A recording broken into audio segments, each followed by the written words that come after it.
స్తోత్రం, హల్లెలూయా. Praise the lord. అందరికీ కూడా దేవుని పేరిట వందనాలు చెల్లిస్తూ ఉన్నాను.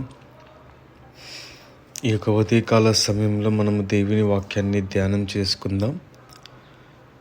ఈరోజు దేవుడు మనకిస్తున్నటువంటి వాగ్దానము ద్వితీయోపదేశ కాండము 33వ అధ్యాయము 27వ వచనం మనం చూసినట్లయితే, శాశ్వతుడైన దేవుడు నీకు నివాస స్థలము, నిత్యముగా నుండి బాహువులు నీ క్రింద నుండును. ఆయన నీ ఎదుట నుండి శత్రువులను వెళ్ళగొట్టి నశింపచేయును.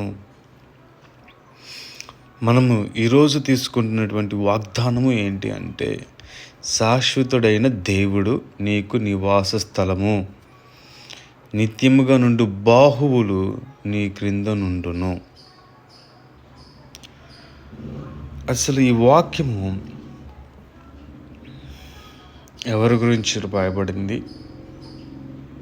ఈ వాగ్దానము దేవుడు ఎవరికి ఇస్తున్నాడు? అదేవిధంగా ఈ వాగ్దానం ఎంతవరకు మన జీవితాలను ప్రభావితం చేస్తుంది అన్న సంగతి మనం గమనించినట్లయితే,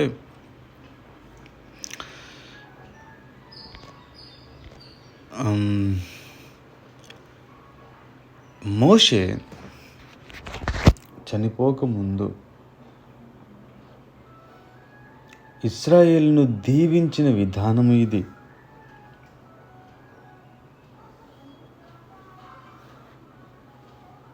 ఇశ్రాయేలు ప్రజలను 12 గోత్రాలను, తర్వాత వివిధ వ్యక్తులను మోషే ఆశీర్వదిస్తూ, దేవుడు వారిని ఎలా ఆశీర్వదించాడు, దేవుడు వారిని ఎలా ఆయన ఉన్నతమైన కృపలో జ్ఞాపకం ఉంచుకున్నాడు అన్న సంగతిని యెహోషువ ద్వారా మనకి తెలియచేయడం జరుగుతూ ఉంది. ఎలా అంటే, రూబేను గురించి, యూదా గురించి, ఊరిము, బెన్యామీను గురించి, యోసేపును బట్టి ఈ అధ్యాయం మొత్తంలో ఒక్కొక్కరిని ఒక్కొక్క విధముగా చూపించిన విధానము, ఒక్కొక్కరిని దేవుడు ఎంతగా ఆశీర్వదించాడు అన్నటువంటి విధానము మనకి చాలా స్పష్టంగా కనపడుతూ ఉంది. అయితే మరి శాశ్వతమైన దేవుడు నీకు నివాస స్థలము అని చెప్పేసని ఎవరితో మాట్లాడుతున్నాడు అన్న సంగతి మనము గమనించినట్లయితే, 26వ అధ్యాయము మనం 26వ వచనం మనం ఒకసారి చూసినట్లయితే, యెషూరును చెప్తూ, దేవుని పోలిన వాడును లేడు, దేవుని పోలినవాడు లేడు. దేవుడు లాంటి, మనము నమ్మేటువంటి దేవుడు లాంటి దేవుడు ఇంకొకటి ఎవడును లేడు. ఆయన నీకు సహాయము చేయుటకు ఆకాశవాహనుడై వచ్చును, మహోన్నతుడై మేఘవాహనుడగును. ఆయన తన ప్రజలకు సహాయము చేయటానికి ఎలా వస్తున్నాడు అంటే, మేఘవాహనుడై వస్తున్నాడంట. ఎందుకు అలా వస్తున్నాడు అంటే, కేవలం మనుషులకు సహాయము చేయటానికే. స్పెసిఫిక్గా అక్కడ ఒక వ్యక్తి గురించి మాట్లాడటం జరిగింది, యెషూరును అని. ఆ విధంగా ఒక వాగ్దానము చేస్తూ మాట్లాడుతున్నటువంటి సంగతి కనపడుతూ ఉంది. దేవుని పోలినవాడు ఎవడూ లేడయ్యా, ఈ దేవుడు లాంటి దేవుడు ఇంకెవరూ లేరు. ఎందుకు అంటే, మనిషికి సహాయము చేయటానికి ఆయనే వస్తున్నాడు. మేఘారూపుడై, మేఘాన్ని వాహనంగా చేసుకొని మహోన్నతుడైన మేఘవాహనుడిగా వస్తూ ఉన్నాడు. ప్రపంచంలో ఎక్కడ చూసినా కానీ వ్యక్తులే దేవుని దగ్గరికి వెళ్ళాలి, సహాయము పొందాలి అంటే.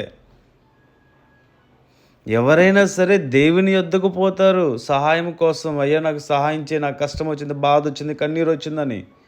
కానీ ఈ పరిశుద్ధ లేఖనంలో కనబడుతున్న ఈ దేవుడు మాత్రమే వ్యక్తి దగ్గరికి వస్తాడు సహాయము చెయ్యటానికి.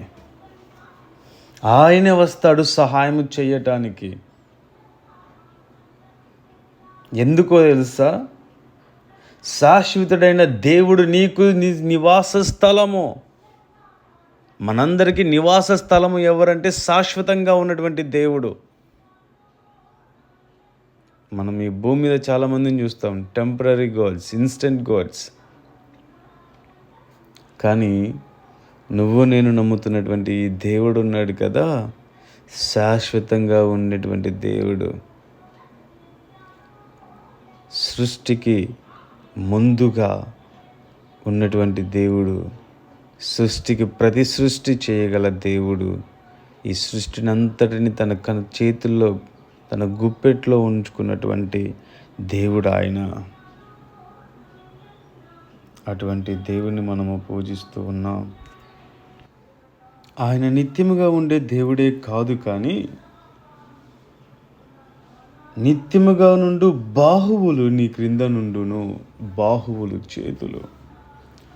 ఆ చేతులు నీ క్రింద ఎందుకుంటాయంటే, ఇదిగో ఆయన నిన్ను ఎత్తు పట్టుకుని ఉన్నాడు కాబట్టి, నిన్ను చాలా చాలా గొప్పగా చూసుకుంటున్నాడు కాబట్టి, ఆ చేతుల్లో నిన్ను పట్టుకొని ఆయన పెంచుకుంటున్నాడు కాబట్టి నిత్యముగా నుండి బాహువులు నీ క్రిందనున్నాయి. ఆ చేతుల్లో నువ్వు రక్షింపబడుతున్నావు, ఆ చేతుల్లో నువ్వు చెక్కబడి ఉన్నావు, ఆ చేతుల్లో నువ్వు చాలా గొప్పగా జీవించబడుతున్నావు. అందును బట్టే ఆయన నీ యొద్ద నుండి శత్రువులను వెళ్ళగొట్టి నశింపచేయును. ఎలా అంటే, నువ్వు అడగకముందే దేవుణ్ణి నువ్వు ఇదిగో వీరిని నాశనం చేయని నువ్వు అడగకముందే ఆయన నీ శత్రువులను నాశనము చేసేటువంటి దేవుడు.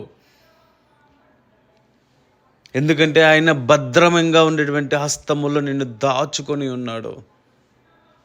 ఆయన నిత్యముగా ఉండే దేవుడు, ఆ నిత్యముగా ఉండే చేతుల్లో నిన్ను దాచిపెట్టుకొని ఉన్నాడు. అందుకే శాశ్వతుడైన దేవుడు నీకు నివాస స్థలము, నిత్యముగా నుండి బాహువులు నీ క్రింద నుండును. ఆయన నీ ఎదుట నుండి శత్రువులను వెళ్ళగొట్టి నశింపజేయమనెను. ఆయన చేసే దేవుడు, మనల్ని భద్రంగా దాచుకునే దేవుడు, మనల్ని ఆయన చేతుల్లో రక్షించుకునే దేవుడు, మన శత్రువులను మన ఎద్దు నుండి నాశనము చేసే దేవుడు ఆయన. కాబట్టి ఆయన గొప్ప కార్యములు విని ఆయన యొక్క సన్నిధానంలో సంతోష స్తుతి గానములు చేస్తూ ఉండువారులాగా ఉండాలని కోరుకుంటూ ఉన్నాను. ఆయన గొప్ప దేవుడు, ఆయన రెక్కల కింద మనల్ని దాచిపెట్టిన దేవుడు, ఆయన మనలందరినీ కాచి కాపాడుతున్న దేవుడు. కాబట్టి సంతోషముగా ఆయన సన్నిధిలో ఉందాం, గొప్ప కార్యములు చూద్దాం. చిన్న ప్రార్థన. గొప్ప దేవుడివి రాజా, రక్షక యేసయ్య, నీకే వందనాలు చెల్లిస్తున్నాం. రాత్రంతా మమ్మల్ని కాచి కాపాడావయ్యా. ఇదిగోనైనా ఈ పగలంతా మీ రెక్కల చోటున భద్రపరచండి. గొర్రె పిల్లలనైనా కాపరినైనా ఇంత భద్రంగా కాచి కాపాడుతాడో అంత గొప్పగా కాయు దేవుడు మీరు కనుక తండ్రి, మీ రెక్కల చోటున మమ్మల్ని భద్రపరచండి తండ్రి. మీకు వందనాలు దేవా. ఈ రోజునైనా సంతోషముగా మేము ప్రారంభిస్తుండగా, మీ వాక్యము ద్వారా మేము ప్రారంభిస్తుండగా తండ్రి, అందును బట్టి మా జీవితాలు మార్చబడటకు, మా స్థితిగతులు మార్చబడటకు, నీ సంతోషము, నీ సన్నిధిలో సంతోషముగా బ్రతికేవారుగా మేము ఉండటకు మీ కృపని చూపించండి తండ్రి. మాకు నేర్పించండి, మాలో ఉన్న లోపాలను సరిచేయండి, మా స్థితిగతులు మార్చండి. నేను ఈ రోజంతా ఆశీర్వాదకరంగా మేము చూడటకు మీ కృపను చూపించండి అయ్యా. మీకే వందనాలు చెల్లిస్తున్నాం. మెండైన ప్రేమతోటి నేను నీ యొక్క కృపతోటి, నీ ఆదరణ చేత మేమందరము నైనా రక్షింపబడటకు నేను మీ కృప చూపించండి. శాశ్వతమైన ప్రేమను చూపించి శాశ్వతుడైన దేవుడు మీరు కనుక తండ్రి, ఆ శాశ్వతమైన ప్రేమలో మేమందరము సంతోషించలాగా మీ కృప చూపమని యేసు ప్రభువు వారి పరిశుద్ధ నామములో అడిగి వేడుకొంచున్నాను మా తండ్రి. ఆమేన్.